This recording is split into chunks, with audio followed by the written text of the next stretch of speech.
San Antonio. You are listening to The Scene, the number one local show here in San Antonio. I have the pleasure right now to interview Tim Kasher from the band Cursive. Tim, thank you so much for being here, bud. Hey, it's a pleasure. How are you? I'm great, man. How is the tour life right now? I think you had a show in Fort Collins last night. Yeah, we just started yesterday, but yeah, all good so far. Excellent. Oh, first show, I guess. Yeah. Yeah. Yeah. Anything exciting happen? Oh, no, probably not. Yeah, and we did. This is a kind of a continuation. We did do the East Coast in I guess October and November. Took a couple months off, and here we are getting into it again. Excellent. You guys are going to be playing here in San Antonio at Paper Tiger, my favorite venue in town. Me That's going to too. be, I love it. I used to bartend there, man. So Oh, I've right seen you on. guys before. So it was Yeah. amazing. But yeah, that's February 20th. You're also going to be playing, if you guys can't make it to San Antonio show fans, they're also going to be in El Paso, Austin, and Dallas. So thanks for, And Houston as oh, and well. Houston too. Yeah. Yeah. So thanks for all the Texas love. Sure. What's your favorite thing about Texas, dude? Oh man. You know what I really like is McAllen, Texas. What? Down in the valley? Okay, Yeah. cool. Yeah, Yeah. McAllen's a great little spot. We've played there maybe a few times. Definitely a couple times at least. I've been there a few times at least. It's just cool, man. It's great. It's technically the United States, but I think that it's not Yeah, kind of right. it's like in a good way, you know? It's like it's so close to Mexico that it kind of has a different country feel to it, which I think is nice. Yeah, and people have a lot of good energy down there too, man. Yeah, Especially with yeah, the music scene. yeah. Yeah, so let's go into it, Tim. You guys originally are from a little place called Omaha, Nebraska. Yeah. Surprisingly though, I was doing some research. There are a lot of bands from Omaha, Nebraska in the indie scene. You've got Bright Eyes, The Faint. I'm just curious, how has the local scene shaped your music and your band's identity? And what's it like being part of a community that has such like a lasting impact on indie rock? I mean, the way that Omaha music and Nebraska music, I should say, because Lincoln, Nebraska is kind of a part of that as well, Okay. uh, absolutely shaped what we do. I mean, it's what we grew up. Yeah, we didn't grow. We grew up with the scene. Maybe I should put it that way. It's we aren't from Omaha and just listen to our REM and our English beat records and our Fugazi and then created music. We were going to shows. I mean, I've been going to shows my entire life. That's just kind of part of the culture, you know. Yeah, And totally. it influences you and it creates who you are. So there were great bands before us, Mousetrap, Mercy Rule, Sideshow, and we would, we were cutting our teeth watching them all the time. We'd open for them, and we started, and then we're, and we kind of started kind of carving our own path, and it's been all right. Excellent. I'd like to dive into a little bit of your lyricism, Tim, if that's all right. You do a lot of them, go through a lot of emotional landscapes, relationships, introspection. I'm just curious, do you find the songwriting process cathartic, or is it more of like an exploration for you? Is it Um, I'm certain that it's cathartic, but I don't ever really feel like it is for me. I'm trying. What I'm wanting to do is I'm trying to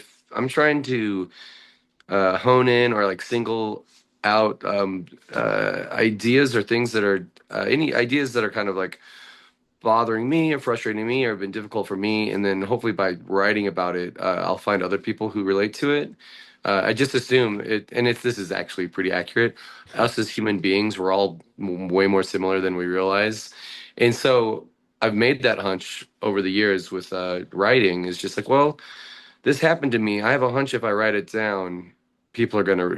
There's other people out there that have experienced this as well, and after doing this for so many years, now I'm certain I know that's yeah. true. It's like, Yeah, and we're that's all going through stuff. Yeah. so it's like seeking the universe. You're trying to seek the universal, which is what I think most writers should be doing. That's really cool, man. Seeking the universal. I like that. Well, I mean, I think that it's shown in your guys' live performances. You guys have a reputation for being super passionate and super intense. How do you approach the live performance aspect of your music? And is there any like, I mean, you've been playing for a while now, 2 decades, but is there anything that like sticks out in your mind that really stood out in a live performance?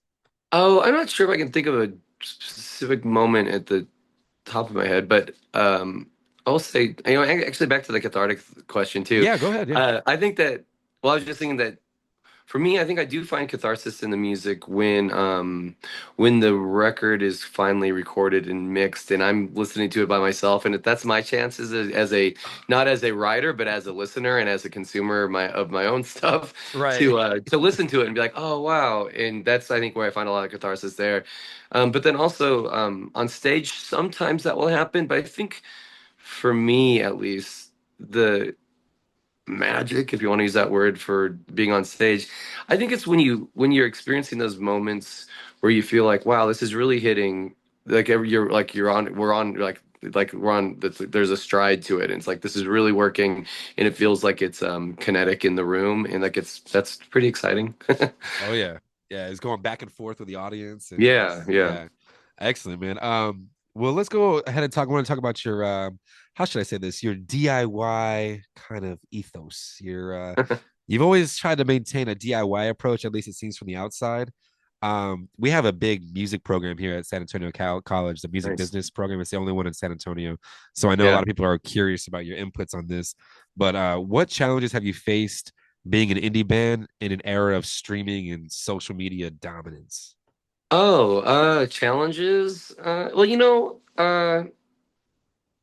maybe to wax positively about it for a moment. I mean, a lot of those things, I mean, I don't love social media. I think a lot of us are probably conflicted with social media, you know? Totally. Uh, and maybe it's my age a little bit too, but those are actually tools that we are able to reach. I mean, even what we're doing right now, we're reaching, this is more of an old school tool, which is very Yeah. cool to, Hell yeah. use radio. But I mean, this will be on social media as well and stuff, and it's a way to be able to reach people and let people know what you're doing and what you're up to. That's pretty handy.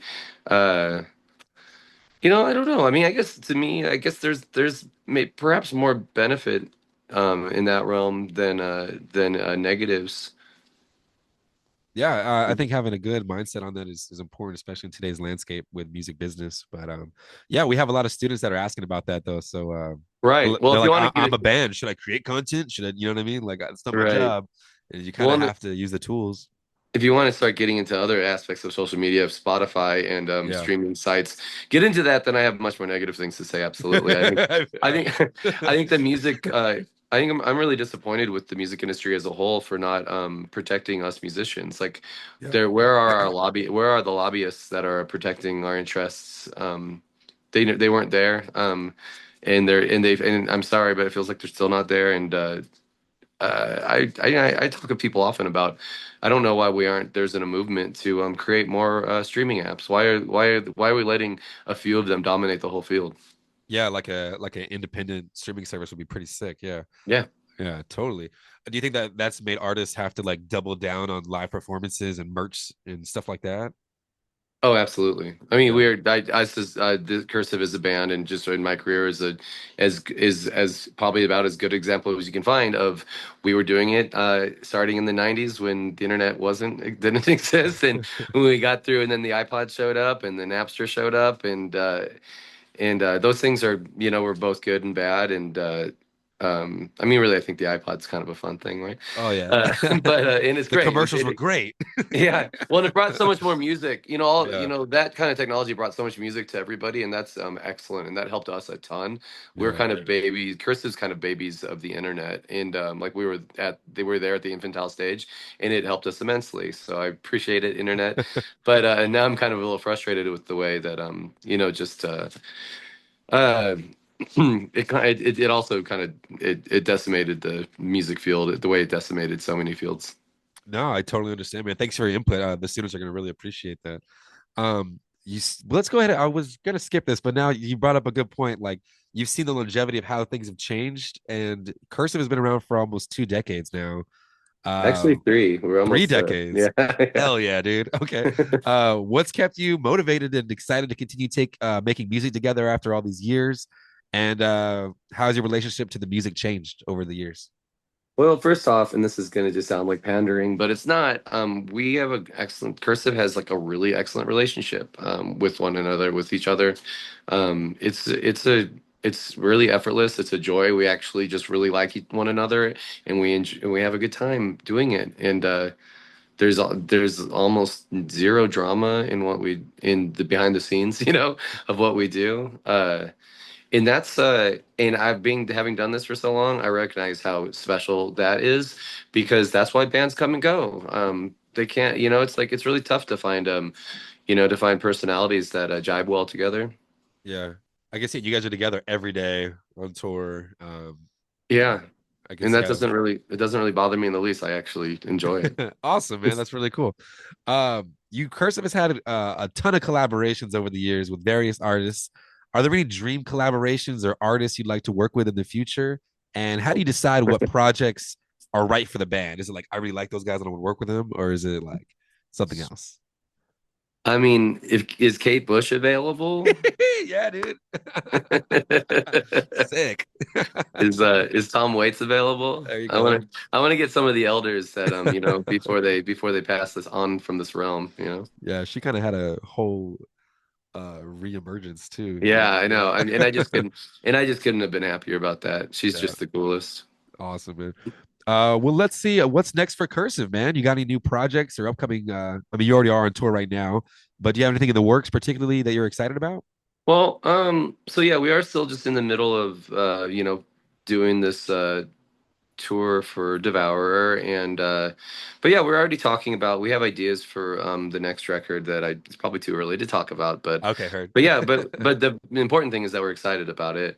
Uh and we do this is a little tangential, but I shot a film at the end of 2023, a feature length, and Cursive has some music on that.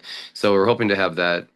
It's called Who's Watching, and we're hoping that that'll be released this year. And so What? a new song will come with that as well, which will be nice. Dude, that's cool. I wasn't aware of that. What was the process doing that like? It's crazy. It's really It's like a it's a huge. short film or No, it's a feature. oh dude, what? It's a Sick. feature, and it's insane. It's an insane amount of work, and there's just a huge learning curve that I'm Yeah. still trying to like figure out.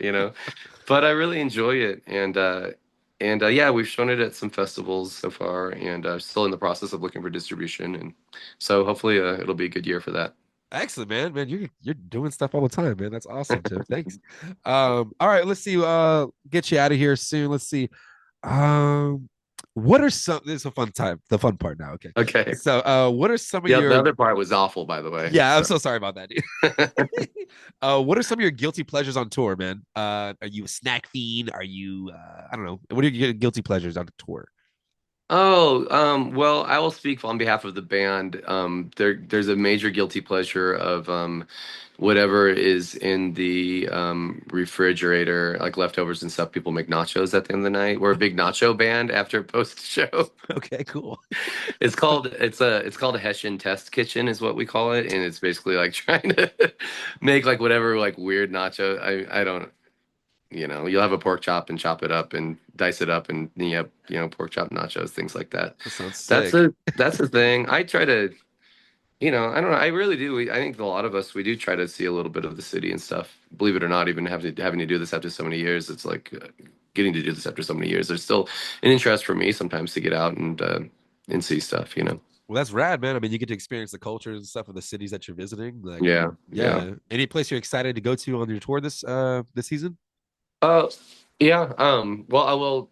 Sincerely, we are big fans of San Antonio. So there is that. Hell yeah. Uh, but we're big fans of El Paso as well, and we're playing some place. We're playing Felton, California, which is essentially Santa Cruz, but it's a place we've never been before.